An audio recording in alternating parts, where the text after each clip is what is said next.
Hey, this is Coach Ryan with the Morant Crossover Workout.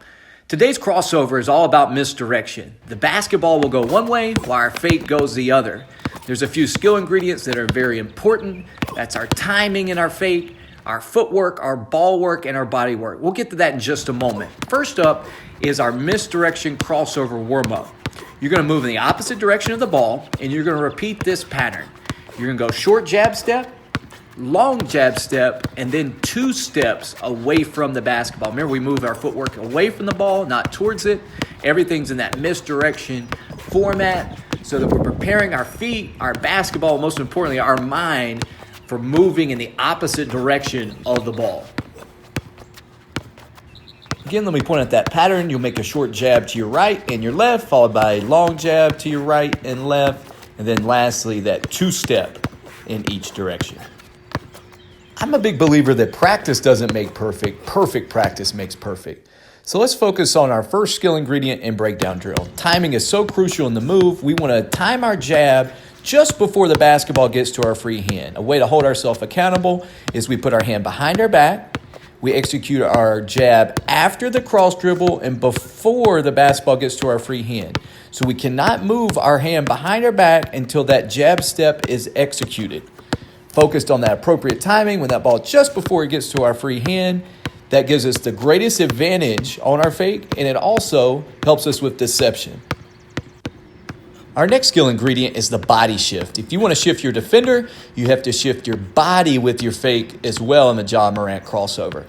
So in the drill, I must touch outside my foot on each side, remembering it's also opposite the basketball.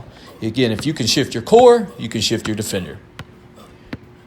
Let's now focus on our footwork. In the move, it's jab step, go step, meaning I'm going to fake on my right foot and then push to my left foot. My jab is to the side so I can shift my defender outside my frame, and everything ends the same way. I beat my defender's feet. That's going to be the term. We beat their feet, we can beat them to the basket.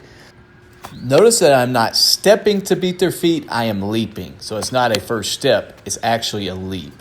I am jumping for distance and not for height.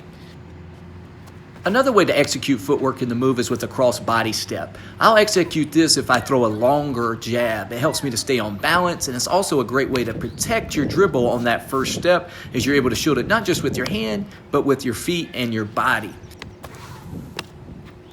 Our last skill ingredient is called the pocket dribble. The pocket dribble occurs after the crossover move. I'll bring the basketball back into my frame towards my pocket. This gives me 2 big advantages. It allows me to protect the basketball as I step towards my defender to go by them. It also gives me secondary options. If the basketball is out in front of me or on the ground, then I lose control over it. But when it's in my pocket, I can have those secondary options. I can choose to push the basketball by my defender towards the rim. I can choose to change direction with a crossover, counter move, or I can also sidestep and get into my shot. It's now time to bring everything back together, work on the Morant crossover and its counter options. We want to have options to go to our right, to our left, and to also shoot the basketball out of this Morant crossover. It begins the same, but then ends differently depending on how the defender guards us. It's my hope as you're watching these clips that you begin to see the game through a different lens. Do you see all the skill ingredients that we just talked about and worked on? Do you see the pocket dribble? Do you see the timing of the jab, how precise it is before the basketball gets to my free hand? Can you see the body shift? Can you see the misdirection with the fake? Because it's all those little skill ingredients, those subtle things that add up and make a big difference in the effectiveness of the move.